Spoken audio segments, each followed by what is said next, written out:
Bonsoir Bandeko, bonsoir, ma PCB Nombote.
Nous saluons notre héros national, Armand Tungulu.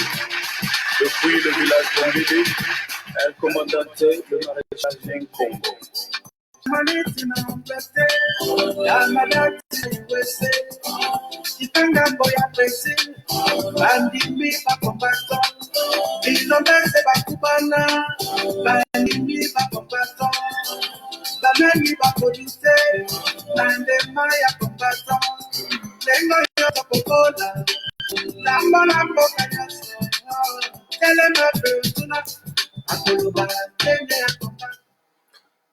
Bon, Bandeko, tobandi émission na pokwa lelo na mwa mawa muke parce que compte tenu ma mozole ka na mboka na biso Bandeko, bino bozo mona réalité. Et ça a plaisir te. Je vais essayer de parler un peu clair, tranquillement. Pour nabi ki na so na Bandeko na ba congolais, ma mongo vraiment bino bozo mona réalité. Ça fait pas plaisir. Et ça a plaisir te Bandeko. Autre vivre na cha Congo na minute oyo, et ça a plaisir te. Avant la banana non na komela na opesa moi solution mongo mametali malade toujours biso sokomi kotungisa biso coronavirus. Bandeko malade coronavirus boyebi yango déjà que et ça la rave et do ravager a na poto mabe. Bo moni bino so mindele ba kufi mingi na poto a. Bazo continuer okufati lelo. Mais ngana ko lo baso te pona malade ko kasko solution. Bandeko souvenez-vous, tant malade banana na sika na lobaki ni ba congolais. Nazwa ki idée na lobby, il faut osomba aïe quoi maman balambela aïe. Osombi tangaouis ou bien en français gingembre. Tu achètes le oignon, aïe, j'aime bien oignon na elon na bossa ni wana. Citron. Donc ozo bilo komisa to wana. Katiango bien. Tout tient ensemble, tout tient et moi pâte. timwa muke okozwa jus poza bien otie na mwa jus otourner nango so po lingi ntango otuti ndenge wana ochauffe mai otiango otokisa na mai mingi te mpo so otokisi yango mingi makasi nango ekosila ke gu wana ese mélange bandeko nanga boyebisanga bokanga bien osali kira eloko wana otie na bouteille boye neti mai eza boye nasali kira tondisi awa ndeko soko omeli yango pendant une semaine même malade ya coronavirus ezwaki yo okobika parce que bilo nyonso natangi wana ozwi gingembre eza antiseptique naturel eza antibiotique ozwi ail ezali antibiotique ozwi citron ezali antibiotique ozwi na eloko na bosani ail biloko onio obengi mitungulu biloko nyonso eza ba antiseptique donc soko omeli yango bandeko pendant une semaine eza na befe moko ya makasi na nzoto ya moto epuis eloko mibale moi ezojouer rôle makasi moi ezojouer rôle parce que maladi wana ezosupporter température ya likolo bandeko ngana okende mosika te bomoni nyonso mamisalami bomoni ndeko na biso soit disant professeur d'université en même temps grand chercheur médecin docteur Muyembe bomoni mamasali je suis sûr et certain botianga bopesanga raison mais nana besoin te docteur Muyembe azali comme on dit influencé azali poussa subir pression moko makambo alobaki wana je suis sûr et certain il y a des gens derrière lui parce que eza makambo ya mbongo mais aza mwana moke il faut à mon avis il faut mutaye ba reprendre des décisions même si batie pression binonga likambo na kosala yango te parce que via bandeko na ngeza na danger du fait qu'andimi yango c'est qu'il n'y a pas de complice parce que on peut pas ba pays nyonso bazoboya eloko wana pourquoi ye moko andima eloko wana hein to la logique maladi wana biso na Afrique mine côté biso na bien te na Congo côté biso na malamu te mais na ba pays oyo côté net awa na France nazo ba ka oyo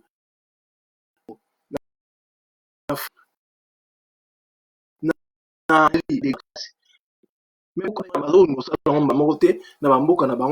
ils préfèrent venir faire ça et pas na biso na Congo. C'est là qu'il y a un problème, bandeko. On peut pas être naïf jusqu'à ce point-là quand même. On doit quand même se poser des questions. Pourquoi on peut pas faire des essais directement ici, là où il y a des cas graves ici, en Italie, ici à Italie, en Espagne, en France, en Chine, à Péouana. Mais directement, on saute pour venir faire les essais directement dans le Congo. Mais c'est pas ça le sujet qui m'intéresse ce soir. Ce qui m'intéresse ce soir, en tout cas, division nabiso ba Congolais. Division nabiso ba Congolais, c'est ça qui m'intéresse vraiment ce soir. Et là, en tout cas, je vous dis sincèrement, ezali likambo ya division nabiso. Hein?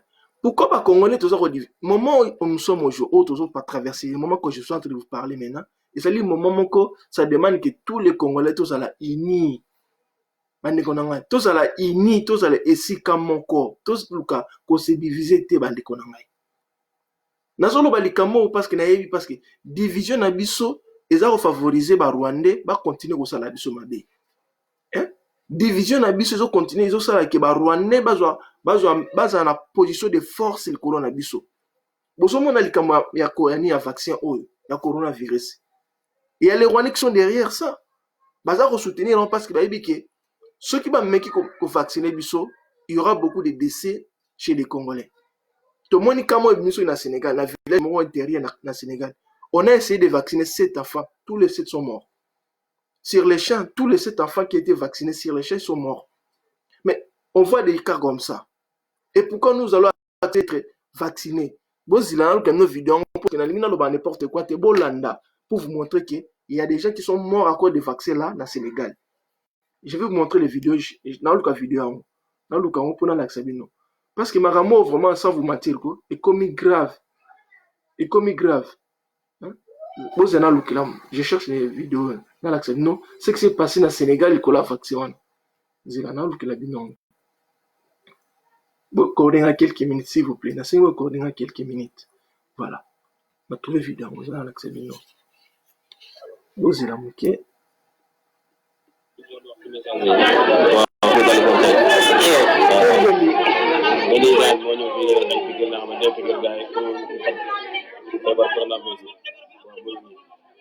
ça se passe au Sénégal.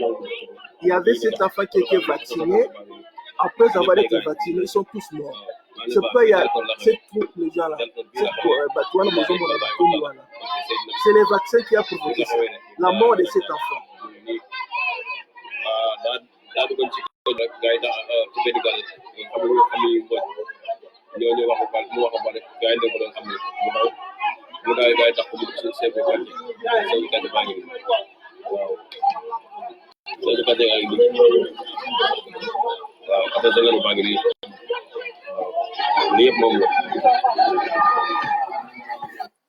Bon, Mandeko, ça se passe au Sénégal. Il y avait cet enfant, ils étaient vaccinés. Après avoir été vaccinés, directement, ils sont morts. C'est pourquoi vous voyez cet attroupement-là. Bon, on a toutes les preuves que ces vaccins-là, ces tests de vaccins-là, c'est pas bon pour la santé. Mais pourquoi nous allons accepter d'être vaccinés? Pourquoi Dr Mouyem doit accepter d'être vacciné sur les Congolais? Pourquoi? Il y a un lobby, les Kambo Oyo, tout ça. Pourquoi? Parce que nous, les Congolais, nous sommes divisés. Notre division profite à qui? Aux Rwandais. Dans la minute où nous, les Congolais, nous sommes en train de subir la violence provoquée par les Rwandais. Nous savons tous que les Rwandais vont foutre merde parce qu'ils sont soutenus par, soi-disant, communauté internationale. C'est à nous de dire, bon, si c'est comme ça, on va plus se diviser, on va essayer d'être ensemble de façon qu'on fasse avec ces gens qui cherchent à nous diviser pour prendre notre pays. Je vais m'adresser directement à Lingala pour se faire bien comprendre par Congolais. Bandeko, division na biso, boye bango, ezali faiblesse na biso, ezali malheur na biso. Quand je vois les gens, ola roya, nete bemission sur salam. Olende koboya, bopesa ba idée, mais vous voulez parler sur les gens, bateau au couteau, mais vous commencez à critiquer les gens comme président Martin Fayulu, Jean-Pierre Memba, Moïse Katumbi et d'autres consorts. Mais ça va nous donner quoi à la fin? Hein? Ce que vous avez TVA, Moïse Katumbi, oh, Martin Fayulu, Deko. Division aux Olobawana. Et ça va affaiblir Bisso. Il y a on est pousser Bisso, tout récit qu'on s'est sauvé, les Rwandais cherchent que ça. Mais ça, depuis l'objet qui n'a vu ce qui se passe au Congo, qui est à la base de ça, ils allaient par Rwandais. Commencer par Hippolyte Kangambi, Paul Kagame. Parce que ces gens-là sont en train de vivre au départ du Congo. Paul Kagame, pour vivre là-bas au Rwanda, ils sont obligés de nous minérer. Du fait qu'il y a d'autres minéraux dans le sol, ils ont permettre de pour pas continuer à exploiter les minéraux dans le sol, il a besoin qu'on soit attirant sur la Congolais. Dans quel sens? De créer quelque chose qui se passe actuellement. Autres mais la paiement. Ils ont ça avantage dans le Rwandais. Ils ont ça avantage dans les politiques en Ambe au Mamazo Sala. Ce que tu as vu ma camoufle soit mais biso le tout trouver surtout que c'est comme ça. Toi mais biso ba Congolais tous se mettre ensemble pour essayer de faire face à ces gens-là. Mais biso toujours les la chaîne des fois pour essayer de se critiquer entre biso na biso. Na minute on de kona tous à la claire. Mutazo bebsa mboka ezali Félix parce qu'animi d'être président nommé. Mbongo makamu nyonso Félix na osala na Rwandais. Mais les gens Pierre Memba, les Martin Fayulu, l'autre là qu'on sort Moïse Katumbi. Est-ce que Bangwane va diriger le pays na minute oyo? Est-ce que Bangwane va diriger le pays na minute oyo? Hein? Parce que qu'est-ce qui se passe? Nangina bengande comme on a tout na ceux qui n'ont joyé, hein? Ceux qui n'ont tout na joyé, n'a me poser question s'il est prêt de participer à l'émission, ça sera bien. Hein? Mais on commet les messages.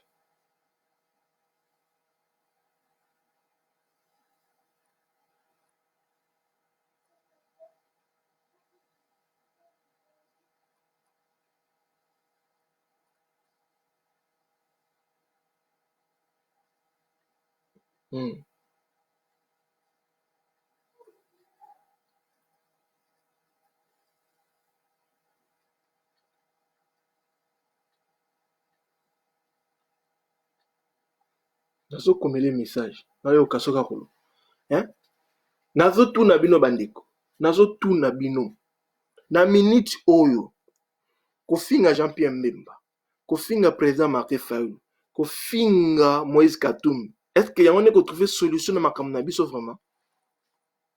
Hein? Ou bien qu'on diabolise parce que dans la minute selon moi, il n'y a même pas discuté. Nous avons Félix nous soutenir qui peut Kangambe, Paul Kagame, va continuer comme ça là au pouvoir dans Mboka na biso.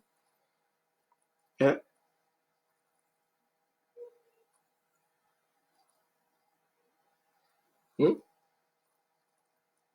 Bangonde bazo sala ke Mboka na biso ezala ndenge ezali. Mais au lieu de taquer cible na biso muto sala biso mabe ye wana Félix. Du fait qu'Anima qui le 30 décembre 2018, qu'on allait être nommé par Rwanda Otoboya qui biso nyoso, il a cassé des marches na biso to salaki. Des fonds na biso to salaki a boîte on a mai. Mais lorsque biso ba congolais to comprendre toujours tika vraiment tandis que ma coronavirus. C'est lui qui a yena qui ko influencer docteur Muyembe abi non zombongo to zombongo comme ça to me vaccin oh to no sala test na ba congolais. Ezali yé. Mais nous avons toujours tika bilo mtoza cerveau monter na makambo oyo toujours que nous attaquer bato mususu. C'est là que je me pose la question, mais qu'est-ce qui ne va pas dans mitu na biso vraiment? Ya on a bandeko bato wana o toujours critiquer to tika bango nie. Moi na conseil congolais soko za na idée yaka na idée to sangana to trouver solution. Na minute tozali c'est pas le moment de faire la division. Ko créer ba biloko moko ememela biso iloko moko te. C'est pas le moment.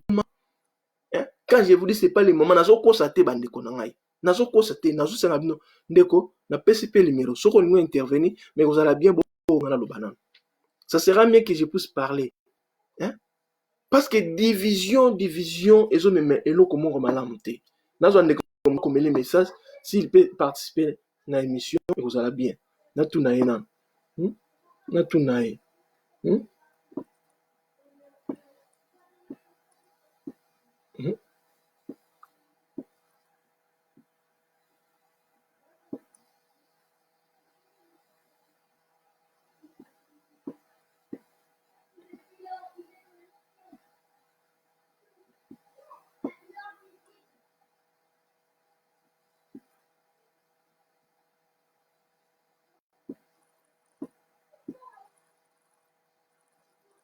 Bozila muke.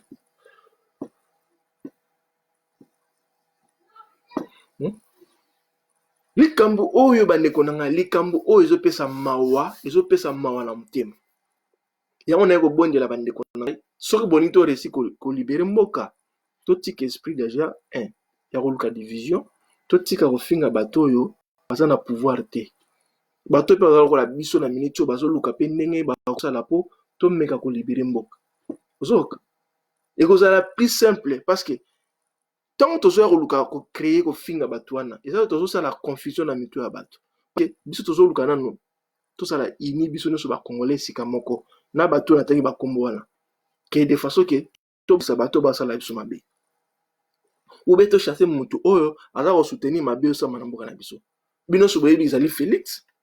Parce que soki na minute o Félix tu le mandi ma te au travail na ba Rwandais, ne na minute to muluka nini. Comment on va arranger notre pays? Est-ce que na kosi bandeko? Ceux qui na kosi boye bisanga vraiment. Ceux qui na kosa boye bisanga. C'est ça que je veux savoir. Ceux qui na kosi numéro de téléphone les aliwana au bengi 06 65 18 92 91 na bandeli 06 65 18 91 91 na ko mela miko numéro comme de façon que boye intervenir ceux qui moins qui na zo kosa. Dès la minute to muluka nini comment on va arranger notre. Voilà. C'est comme ça que moi je vois les choses. Hein? Là, comme le numéro.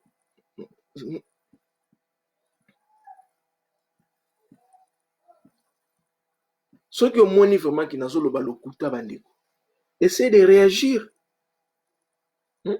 Essayez de réagir, bandeko. Toujours perdre de temps à la division. Bato bazo. Allez, dans un déco. Oui, allô, papa Nabiso. Oui, allô. Oui, allô. Allô? Oui, bonsoir, papa. Bonsoir, je m'excuse, n'a dérangé. Non, parce que dans une émission, mais au dérangé, on a bien que pour la toute nation, on a la possibilité à côté de l'émission, au Koloba, si c'est possible. Ah, mais oui, c'est. Bon. Ah, bon, voilà, au bien, merci, moi. Il n'y a pas de souci, papa, il n'y a pas de souci. Non, au bien aussi, il n'y a pas de souci, merci beaucoup. Bon, bomoni bandeko. Bomoni bandeko.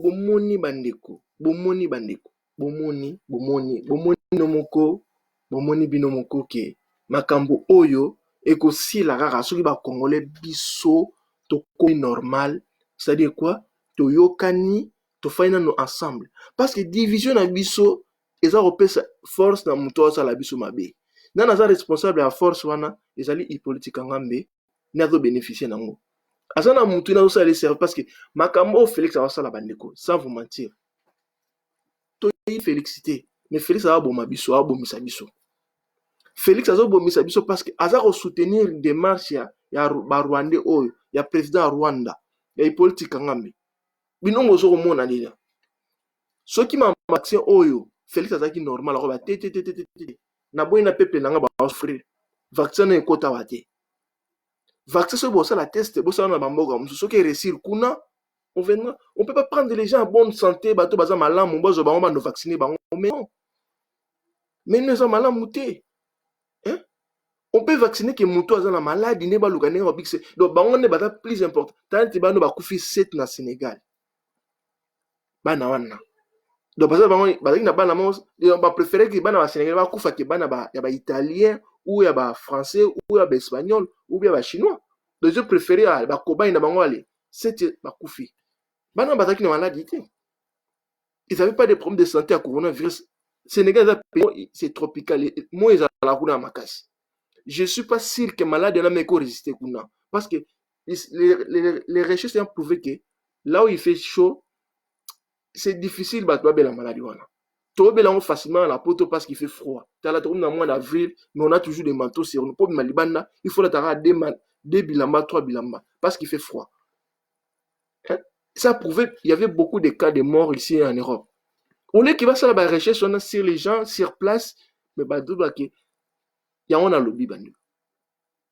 Mais wana est encouragé par un monsieur qui s'appelle Félix, qui est à la base de ça, parce qu'il est en train d'entretenir les gens qui sont en train de nous faire du mal, commencer par Joseph Kabila et Paul Kagame. Mais bandeko bazo comprendre wana te, bazo leka na mission à Kofinga. Jean-Pierre Memba, on bien pe mazo sala boye, balobe siko nini, Jean-Pierre Memba azui mbongo ya CPI, azui mbongo oyo ba corrompe pona kondima ke vaccin wana esala makamna kata Congo. Est-ce que vous êtes d'accord? Est-ce que vous êtes d'accord? Est-ce que mutalobi liko anenga ah bondeko na koboya te? Si c'est réel, boye sa ndeko wana adin sa preuve ndenge papier zali voilà, lettre yango ya, moni lettre asinina ki yango bola ki lettre. C'est simple, bandeko. Koya ko distraire bato te, eza ko distraire, oya ko semer désordre na mito ya bato. Au moment tozo luka, to sangana, po tozo makasi. Parce que si on se met tous ensemble, to koma makasi, tozo na force à bundela bato wana. Mais si on se divise bozo lukana. Mais maman elingo aussi la tête. Et aussi la tête parce que moi je peux que bato wana sikone bazo linga ki makambo o esi la tête que on puisse continuer à vivre cette situation des années. Qui profite à qui? Na bango. Hein? Ya on a obélé la bandeko. Ngana ali clair. Jean-Pierre Memba. Moïse Katumbi. Président Martin Fayulu. Papa Muzitu. Et général Yakutumba. Totika bango kimia. Babuna na ndenge na bango. Nous, dans notre côté, ce qu'on peut faire, to mekape, to luka ba force, to sa nango ya biso, to créer, poto bingana, ma bébé. Osomona nga on amona ki la plus simple que biso ba congolais to sangana bango batwana na loba ki on le mission nazo lo bango to sangani na bango ça sera plus simple que koluka ko diaboliser bango na moment oyo ça ne profite à rien du tout hein au lieu to take mutu o aza ko soutenir mabe oyo biso mo take bato kutu basana iloko moko te voilà notre problème voilà là on n'arrive pas à se comprendre bosomona bandeko hein. Ndeko soko leki na chaîne bato mususu bandeko. Pesa solution loba kinga na moni poto benga na barwande, voilà ce qu'on peut faire. Tout ça les locaux. Là on peut te croire, mais soko leki ke pona wa critiquer Jean-Pierre Memba. Wa critiquer Moïse Katumbi. Wa critiquer général Yakutumba. Nde bato so loba ke o général Yakutumba azana service à Kabila. Osomona makamandengwana parce que moment balobela ngo sote mikolo ba paiement. Oya Kutumba azobundela nani batindi azali espion ya nani ya Félix ya nani ya Joseph Kabila. Mais bakongole biso toza ndenge nini yango yango moni makambo ezosila te. Yango moni makambo oyo ezosila te yango ozomona ke on est en train de galérer sérieusement à cause de ça. Nana conseil bino bandeko, je suis un vrai Congolais comme vous. So boni makambo esila. So boni makambo esila bo kanga bien et ozala simple ke to se mettre d'accord d'abord. Eloko liboso, to di bon, pourquoi makambo esila te? Ilo ntoko sala. Nenga na moni to sangala nana. To yoka na biso lo monoko moko, to lobi lika moko bon. Nan toko zo esusu, po to sangisa force kola. C'est ça, et ça le quoi la match à football, tout ça na besoin ba professionnel ba tapoto to beng sa bomboya, to beta match to sanga to gagner. Ozomona. To le bateke ayo zo muta vita, yo zo muta bilima, yo zo muta imana, yo zo muta mazemete, wana ba diviser la raté, to sangisa ba joueur noso. Bon la fédération ya football congolaise kenara, et ce joueur à vite ya imana bilima to et sangisi pour ça la force comme pour na défendre drapeau na biso Congo. Exactement pene to ça na minicho. Même si bolobi ke bandengo na basala ki mabe, mais tout à l'heure nana zo sala mabe na minicho oyo. Na minicho nana sala biso mabe. Et ça li papa na nité Chilombote. Mwana papa tenti sécurité. Po yena ndimi na minicho oyo à soutenir ba Rwandais. Bozo mona yango te. Bozo ko mona yango te bandeko. Cible la mso to ko bundisa na minicho zali nani. Nani to ko critiquer to ça été. Mais bandeko balingi te, balingi bongo te. Ndeko bima kuna, oh mbemba zimbongo ya ce pays. Nana nga esi mnoke. Mbemba mo juste à présent na zimbongo na ce pays te. Mbongo akutu baza ko négocier na ba pesi yango te. Mais na oki bandeko baso ba bimi ba ko publier que ouais mbemba ba pesi mbongo na ce pays. Ndimi kutu kozwa yeko tunde ba pesi so mbongo pona kozima vaccin kota na Congo ba tala lokuta ya ndenge wana. Tala mama na lokuta, botika kokosa biso, botika kokosa biso. Hein? Botika komonela biso ba Congolais to lembi to souffrir, botika eloko wana. Elo to senga na bino vraiment gentiment, to senga na bino to yoka na banero. To na kati ya pasi. On est en train de galérer, on est en train de nous malmener par les Rwandais. Pourquoi nous acceptons pas ça? Pourquoi to lo bateke to tika na makambo wana to otala ngosima?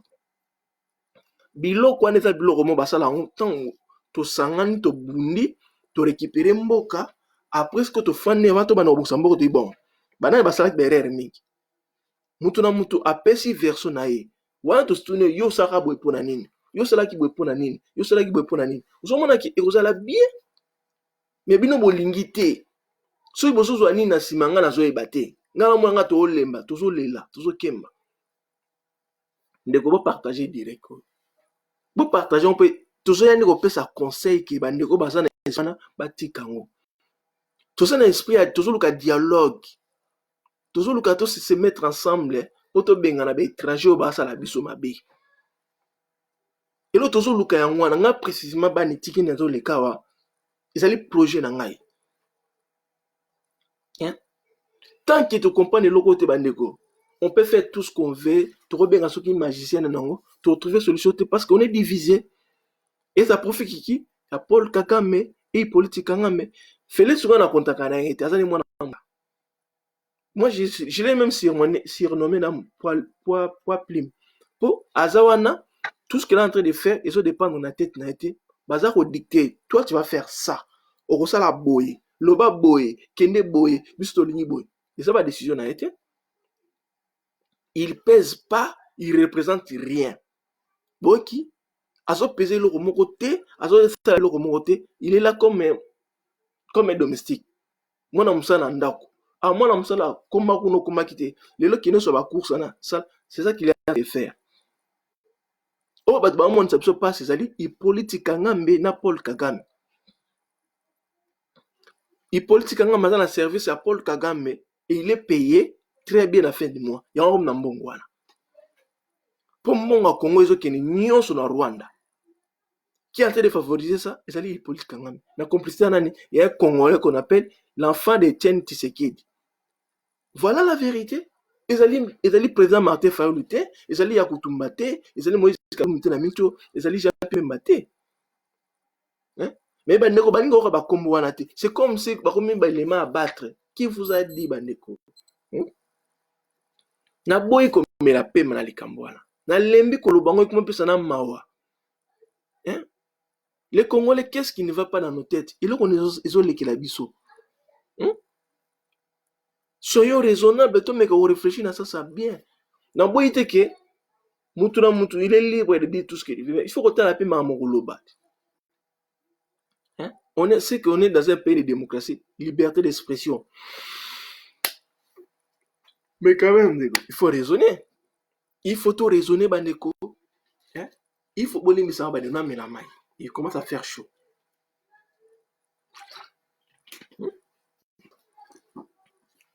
Totika makambo oyo, ils ont même besoin nulle part. Yango ne so to bani ko se diviser awa, yango ne ko bengana i politique ngama te, yango ne ko MPC Joseph Kabila te na enani. Kamere te, Wibero te, Paul Kagame te, ba continuer au bon bande ko na biso na est pour na opia minéré na biso. Bazo luka minembe bazo yango. Ndeko, tout ça na besoin ne ya mayele na bino, ba idée na bino. Au moins, je ne vais plus parler que les pays sont occupés. Dans un côté, il y a des solutions. La solution, on doit se mettre d'accord. Tous ensemble. C'est l'une des propositions de la PSI. On se met d'accord. Tu mets au Sangana, on a besoin de critiquer. Tu solutions n'a pas calmement. Pourquoi bino koto bo salaboy? Tu tournes les questions entre biso na biso ba Congolais. Et voilà, après avoir trouvé la réponse. La réponse, ça va nous permettre maintenant. Toi, attaquer bateau, ba yeko fan na mboka na biso pour nous faire du mal. Vous comprenez, bandeko? C'est simple, non? Logique, on est dans simpleté. Hein? Mais bino bolingite, bandeko, je vais arrêter l'émission. Babino nyoso, il est minuit dans une minute. Vous allez dire que vous partagez moi. Et puis, nous sommes en bino, vous avez l'habitude, dans la chaîne, où il y a des Congolais, il y a Sainte Life France. Nous sommes en bino, si vous avez kuna, même si vous avez kuna, nous avons dit que nous avons vidéo sur kuna. Bon, mais vous s'abonner parce que tout ça, on a besoin de chaîne, on est comme un mounine. Pour nous rebondir la Congo. Pour nous remettre la Congolais, bah, idée, bah, conseil, pour nous rebondir la Congo. Vous avez que nous avons 4 émissions parce qu'il est presque minuit dans une minute. J'espère que vous avez Louis Bandeko. Nous avons la sangoté, mais nous avons les Congolais, nous avons trouvé solution pour te libérer de cannabis. Ce n'est pas bien de vivre net ou vivre à Bandeko.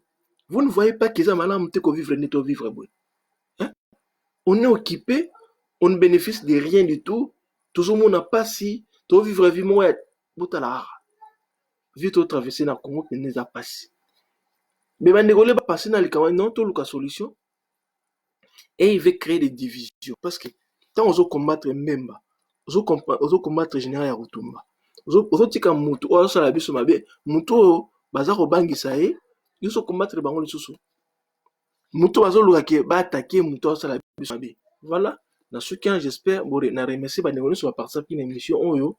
En tout cas, pour passer poko elamo nga na suki wana to sur la lobby bien lobby ali dimanche. J'aurai le temps aussi l'émission on laisse na partir à 11h pour na les cas bien. Ba ndeko tokani. J'espère que vous comprenez ngai to suka ningwana nde to salaka vous allez bien. Yati-la no mingi le mois muke. Pour ma camo bina bandeko. Mota la rabi no moko. On peut pas continuer de vivre comme ça bandeko na ngai. Et ça bien té. Bandeko ba luka ko créer ba division ba tika yango. Na ceux qui wana ingeta. Merci.